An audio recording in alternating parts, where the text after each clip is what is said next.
de vous emmener. Alors, je vais maintenir un petit peu le suspense. Je ne vais pas tout de suite vous donner le titre de l'œuvre, mais je vais d'abord vous dire où il est. Et il est à Chantilly. Donc, pour ceux qui suivent la page Facebook, ce sera la seule et unique fois où vous avez un indice extrêmement gros pour vous montrer où je suis allée et éventuellement où je suis allée chercher le tableau qui, moi, était important pour moi de vous montrer à ce moment-là parce que quand Mélanie m'a autorisé à faire cet exercice et à participer et à partager ce temps avec vous, c'est le premier tableau qui m'est venu en tête. Donc, j'ai voulu retourner le voir en vrai, en plus de profiter de la crème chantilly et des fraises. Donc, il se trouve dans le château de Chantilly, il est même dans la galerie de peinture. Donc, le charme pour moi de Chantilly, c'est vraiment cet accrochage 19e qui fait son charme et en même temps qui perd nos yeux parce que le duc d'Aumale, qui était le dernier propriétaire et qui va léguer le château et le domaine à l'Institut de France, va dire qu'il donne tout, mais que rien ne bouge. Donc ça, c'est son charme, c'est que c'est un accrochage 19e siècle, c'est-à-dire que tout est accroché sur les murs, vous savez plus où donner de la tête tellement vous en avez partout. Et le tableau qui va nous intéresser aujourd'hui, eh bien, c'est celui qui est dans le fond ici.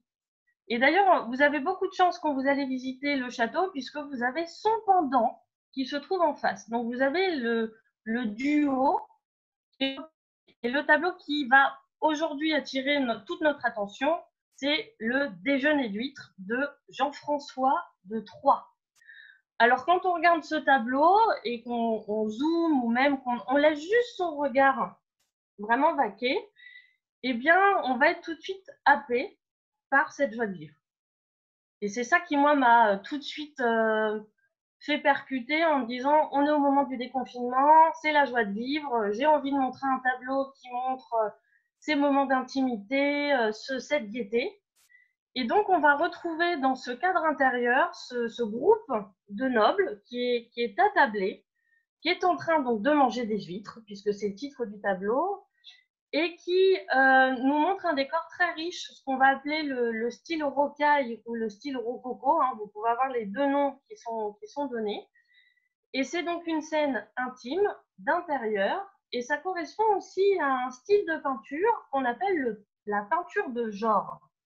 Donc il faut savoir que la peinture de genre, dans la hiérarchie des peintures, c'est une peinture qui est plutôt de la petite catégorie, mais qui pourtant va prendre ses lettres de noblesse, puisque la peinture de genre va véritablement apparaître plutôt au XVIe siècle, donc plutôt sur la Renaissance, et notamment avec les peintures flamandes qui vont montrer ces scènes de village, scènes de paysans, les scènes du quotidien. Donc on va véritablement avoir cette évolution au XVIe siècle, et au XVIIIe siècle, vous avez une petite touche galante qui arrive, où on va avoir des scènes du quotidien et intimistes beaucoup plus raffinées. Et parmi les peintres qui sont les plus connus pour ces scènes et ces peintures de genre, vous avez notamment Watteau, avec les fêtes galantes, ou encore Boucher. Et quand on parle de Watteau, pardon, ou quand on parle de Boucher, c'est vrai qu'on va arriver à une époque aussi qui est l'époque de Louis XV. Donc, il faut vraiment centrer ce tableau sur le XVIIIe siècle et sur l'époque de Louis XV. Et ce peintre, Jean-François de Troyes, que je vous présente ici, eh bien, est un artiste qui est un petit peu passé dans l'ombre alors qu'il a été reconnu de son vivant. Il est issu d'une famille de peintres. Son père était François de Troyes, qui était notamment très connu pour ses portraits. Et assez souvent, quand on veut attribuer des portraits à Jean-François de Troyes, en réalité, on lui attribue très souvent les portraits de son père. Mais c'est donc un artiste qui va se former dans l'atelier paternel. Donc, on voit une filiation vraiment familiale et une transmission du savoir-faire. Il va ensuite partir se former en Italie. Durant son séjour italien, c'est comme très souvent quand les artistes partent en Italie, c'est la rencontre avec les grands maîtres de l'époque de la Renaissance, c'est-à-dire Véronèse, Titien, Tintoret. Donc il va être très marqué par ces peintres coloristes. Il revient en France, il intègre l'Académie royale de peinture et de sculpture, donc ça montre quand même que c'est un artiste qui est reconnu et qui fait preuve dans sa pratique artistique. Et on le décrit aussi parfois comme un artiste qui prend joie à peindre tous les genres en peinture. Donc, il va notamment participer à des peintures de genre. Malheureusement, il regrette, on ne le fait pas vraiment participer à beaucoup de décorations. Donc, il va notamment aussi fournir des modèles pour la Manufacture royale des Gobelins. Donc, ces modèles seront ensuite tissés en tapisserie. Et durant sa carrière, eh bien, il va la terminer à Rome, puisqu'il va devenir le directeur de l'Académie française de Rome. Malheureusement, il est victime d'une disgrâce, donc il sera remplacé et il décède à Rome. C'est un grand peintre d'histoire. C'est un peintre qui va être aussi extrêmement réputé pour sa rapidité à créer, un grand coloriste et un grand dessinateur. Donc là, on voit quand même un personnage important qui est lui aussi un petit peu aujourd'hui moins connu et qui va, pour ce tableau, pour le déjeuner d'huîtres, eh bien, recevoir une commande royale. C'est donc Louis XV lui-même, qui est un jeune roi. À l'époque où il commande le tableau, on est en 1535, donc Louis XV a 25 ans. Et Louis XV, qui a depuis quelques années maintenant réintégré le château de Versailles, se fait aménager des appartements privés, des appartements intérieurs. Et le tableau du déjeuner d'huîtres va intégrer une de ces pièces, un de ces appartements. Et ce qui est intéressant, c'est que ça crée des liens aussi entre les goûts de Louis XV et comment il va choisir de décorer ses intérieurs. Louis XV est un passionné de chasse. Et en réalité, le déjeuner d'huîtres, eh bien, c'est un repas de retour de chasse. Et dans l'histoire de la présentation des scènes de chasse, alors je vous ai trouvé un portrait de Louis XV qui date de la même année que la commande du déjeuner d'huîtres. Donc, il a exactement cet âge-là. C'est un portrait de Jean-Baptiste Oudry qui se trouve dans un musée à Fribourg. Et on voit bien que dans la manière de représenter le chasseur par rapport aux prédécesseurs, ça change. C'est-à-dire qu'on a un goût qui évolue. Et au lieu de présenter une scène pure de chasse, ou encore de représenter une scène mythologique de chasse et d'en faire le lien avec la personne royale, eh bien, c'est le roi qui se représente en simple chasseur. Donc, il y a vraiment aussi cet attrait pour l'intimité. Et ce simple chasseur nous montre au final pas une scène de chasse, mais une scène d'entre-deux. On est à ce retour de chasse et à ce moment. Et ce qui commence aussi à attirer l'attention, c'est que si on pointe vraiment, et si on zoome par exemple, et qu'on regarde notamment la tenue de Louis XV sur ce portrait, et qu'ensuite on s'intéresse à la tenue des nobles sur le tableau, eh bien on se rend compte qu'on est en présence des mêmes tenues. Donc il y a une manière de se représenter la noblesse, mais aussi cette vie aristocratique qui est très en vogue à l'époque. Alors, comme je vous ai dit aussi, ce tableau a un pendant. Et ce pendant, eh bien, c'est un autre déjeuner. C'est le déjeuner de jambon de Nicolas Lancret. Alors, Nicolas Lancret est un artiste qui est très différent, si on regarde bien, qui est très différent dans la touche de Jean-François de Troyes, et qui, lui, est aussi connu pour ses fêtes galantes. D'ailleurs, il est entré à l'Académie sous le nom de peintre de fêtes galantes. Donc, il est vraiment dans la veine de Watteau. Il a une touche qui est beaucoup plus spontanée. Et on a quelque chose d'un petit peu plus grivois avec Lancret. Hein. C'est comme ça qu'on le reconnaît aussi. On a ces points communs avec la table blanche, la nappe, le premier plan avec les dorés ou les boissons qui sont étalés au sol, les personnages qui sont autour de la table et le décor qui se trouve derrière. La différence entre 2-3, c'est qu'on est en intérieur, et Lancret, on se trouve en extérieur.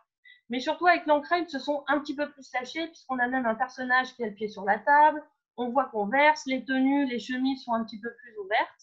Donc on a ce côté un petit peu grivois qui est propre aussi parfois aux scènes galantes, avec des scènes de séduction. Mais on va avoir un point commun, c'est qu'ils sont en train de déjeuner, en train de manger et en train de boire. Et c'est là que nous, on va revenir à notre déjeuner d'huîtres et qu'on va se cibler sur ce déjeuner. C'est la peinture de genre, c'est censé être une peinture populaire, anecdotique, du quotidien. Et au final, cette peinture, qui date de 1735, eh bien, elle ne va pas être juste anecdotique, c'est-à-dire qu'elle nous explique exactement la manière de vivre au XVIIIe siècle et à la cour. Déjà, on va avoir ce décor, qui est ce décor rocaille, où on a ce rappel de la nature, ce jeu de courbes et de contre-courbes. Quand on zoome un petit peu plus sur le mobilier, vous avez notamment ici le rafraîchissoir qui est devant la table, avec le pied qui est galbé ici. Donc là, on est vraiment dans ce jeu de courbe contre courbe. Dans ce décor rocaille, on va avoir aussi sur la console à droite de la table, vous avez cet enfant qui s'enroule littéralement autour du bras de lumière. Là, on est dans ce jeu de courbe contre courbe entre la position de l'enfant et la position du candélabre, avec un décor très naturel. Dans la niche, on a également cette divinité qui est sur un poisson ou un dauphin, avec de chaque côté ces atlantes qui soutiennent le haut de la salle, c'est-à-dire elles soutiennent, alors ces atlantes masculins soutiennent l'entablement, et ce sont des tritons, ce sont des hommes, mi-hommes, mi-poissons, donc des personnages hybrides, pour avoir ensuite au-dessus un rappel d'un tableau de De Troyes lui-même, donc il fait son propre clin d'œil à sa création artistique, avec Flore et Zéphyr qui se trouvent au-dessus. Donc, on va avoir, premièrement, le décor rocaille qui est présenté, qui est très riche dans la volupté. Ensuite, on a la mode de l'époque, la mode 18e siècle. Pareil, on va rezoomer, mais cette fois-ci, on va s'intéresser à ce noble ici. On va avoir une tenue de cour, parce qu'on ne peut pas dire qu'ils sont en tenue de chasse, hein. Ils ont plutôt des tenues très chamarrées, propres à la cour de France. Vous allez avoir les souliers ici, à boucles et à talonnettes rouges. Donc ça, c'est la mode 18e. C'est déjà en place à l'époque de Louis XIV et on le retrouve à l'époque de Louis XV.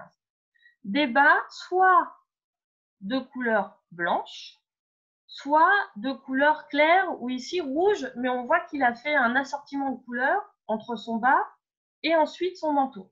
On va avoir la culotte, parce qu'on ne parle pas encore de pantalon, la culotte qui se ferme avec la boucle ici, la chemise qui est une chemise à col à jabot, donc on va retrouver parfois de la dentelle dans ces cols, et le manteau chamarré brodé avec des fils d'or. La coiffure qu'on peut distinguer aussi si on zoome sur d'autres personnages autour de la table, les cheveux sont placés à l'arrière avec un nœud, et vous avez notamment ces boucles sur les côtés qu'on peut aussi appeler ailes de pigeon. Donc on peut voir des tableaux de Louis XV avec aussi ces boucles sur les côtés. Donc on a la mode 18e siècle. On va avoir l'art de la table. L'art de la table, c'est un service à la française. Au final, vous avez les serviteurs qu'on distingue parce qu'ils ont des tenues beaucoup plus simples, qui viennent tout apporter sur la table. C'est-à-dire qu'on a un protocole et une bienséance qui est un petit peu levé parce qu'on en a un petit peu dans tous les sens. On a presque une orgie d'huîtres. On a vraiment ces petits gloutons qui viennent se régaler. Tout est posé sur la table. On va avoir, donc, oups, pardon. Hop, revenons à notre déjeuner. On va avoir sur la table la vaisselle d'argent massif. C'est une vaisselle princière. Ici, on pourrait presque faire le lien avec la salle qui servait aussi de salle à manger de retour de chasse, à avoir ce lien avec une vaisselle royale. Vous avez la vaisselle d'argent massive, vous avez la manière dont on sert la boisson. On n'a pas encore le verre et la bouteille posés sur la table. Le verre est un verre cubique que l'on distingue avec ce noble ici qui est en train de se servir. Et quand on a fini de boire, on va venir basculer le verre et le poser dans un petit récipient de porcelaine. Alors, soit c'est de la porcelaine asiatique, soit c'est de la porcelaine de Chantilly, qui avait aussi une manufacture de porcelaine tendre. Mais en aucun cas, le verre n'est posé sur la table, puisque seuls les aliments et les assiettes sont en contact avec la nappe. Donc là, on voit aussi une manière de procéder. Vous avez tout ce qui permet d'accompagner les huîtres, le pain, l'ail, le beurre, le poivre, le sel. Et donc, ce sont les huîtres qui sont au menu du jour. Il faut savoir qu'avoir des huîtres à la table des princes, que ce soit à Versailles ou encore à Chantilly, c'est un petit peu un moment de fête, parce que ces huîtres, elles viennent de loin. Donc, il faut les faire livrer. Et on sait que les rois aimaient beaucoup les huîtres. Alors, on parle très souvent d'Henri IV, qui pouvait manger des centaines d'huîtres à son repas, hein. Des fois, on a même le chiffre de 300 qui arrive. Louis XV les aimait beaucoup. Il va d'ailleurs placer des édits pour pouvoir protéger les huîtres, puisqu'il disait que les huîtres ne pouvaient être ni pêchées, ni colportées, ni vendues les mois sans air, c'est-à-dire les mois d'été. Et ça va laisser place à une légende qui dit qu'on ne mange pas les huîtres sur les mois sans air parce que les huîtres sont mauvaises. En réalité, c'est pas que les huîtres soient mauvaises, c'est qu'on est en plein été et que c'est la période de reproduction des huîtres. Donc, il faut pouvoir les protéger pour pas trop les consommer pour qu'elles puissent se développer. Mais en réalité, dans tout ce luxe, il y a autre chose qui vous est présenté et c'est vraiment le clou final de ce tableau. C'est que c'est en réalité la vedette du tableau, c'est pas les huîtres, c'est pas le décor, c'est le champagne. C'est cette boisson qui est bue. Le champagne, alors on peut s'amuser à compter les bouteilles, hein, il y en a une bonne dizaine autour de la table. Le champagne, il est mis en avant, ne serait-ce que dans le rafraîchissoir, puisque ce rafraîchissoir est devant la table. Donc c'est la première chose qu'on va regarder en observant le tableau. On va voir ces nobles qui se servent partout, mais c'est un vin qui est nouveau. C'est un vin dont on ne maîtrise pas encore la fermentation, puisque c'est une fermentation qui normalement se fait en 2 temps. Et on n'en maîtrise pas encore ces étapes pour pouvoir avoir constamment un vin mousseux. Et c'est un petit peu la surprise quand on débouchonne, puisque ne maîtrisant pas cette technique, soit on n'a pas beaucoup de mousse, soit on peut avoir des bouteilles qui explosent. Et ça va devenir même un jeu et une surprise à la table, puisque vous avez, alors au centre, à gauche du tableau, vous avez ce noble ici, dont on voit qu'il tient un couteau dans la main. Ça veut dire qu'il vient de débouchonner, il vient de sabrer la bouteille. Et vu que vous avez beaucoup de pression, et nous on le sait encore aujourd'hui, hein, les bouteilles elles sautent, regardez tout ce jeu de regard sur les personnages à l'arrière de la table. Ils regardent tous en l'air parce qu'ils sont tous en train de regarder le vol du bouchon qui se trouve ici. Donc ce tableau, il est plus qu'anecdotique pour nous aujourd'hui parce qu'il va révéler toutes les tendances et tous les goûts de l'époque. Donc c'est vrai que ce tableau vous amène à cette douceur de vivre, donc ça peut laisser place à plusieurs possibilités. Aller à Cancale pour manger des huîtres et un petit peu faire comme ces nobles, jeter les coquilles à même le sol. Vous pouvez partir en Champagne pour déguster ce magnifique breuvage. Alors je ne vous pousse pas à la consommation d'alcool, hein, mais ça peut être une idée de sortie. Ou aller à Chantilly pour aller voir le tableau, ou tout simplement faire vos courses et avoir tout ce qu'il faut à la maison. Mais en tout cas, c'est vraiment un tableau pour moi qui appelle à la douceur de vivre et ce qui est une jolie invitation en veille de week-end. Donc c'est ici que s'arrête cette présentation d'œuvres et je vous rappelle les prochaines visites à venir. Donc vous aurez mardi 23 les Nabis, un autre château qui est un petit peu plus loin mercredi 24 avec le château du Haut-Königsbourg, pardon, et le vendredi 26 le Soliflare, donc une nouvelle surprise que vous prépare Mélanie cette fois-ci. En tout cas,